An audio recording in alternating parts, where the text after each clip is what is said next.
manatsara ny vatana arak'izay mahasport azy zay. Mahasalama ny saina koa moa zany sport fa tsy voatery hoe vatana ihany. Mahasoa sport. Oay, mahasoa ny sport.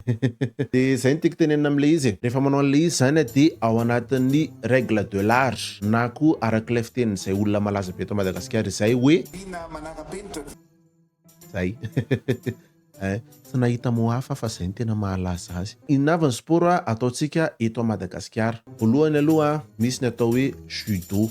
Hitako be mpanao judo be eto Madagasikara. Misy basketball, misy football, misy volleyball, misy ny atao hoe boxe koa malaza be mety misy variant be da be fa boxe aloha zany tena hitako hoe be mpanao. De misy koa ny atao hoe athlétisme ohatra. Ny hitako malaza be am'izao koa tsy haiko na efa henonareo, eny fantatrareo sûrement le antsoina hoe padel. Za mbola tsy nilalao an'le izy fa hitako hoe sport malaza be am'izao. De misy manao cyclisme koa eto Madagasikara,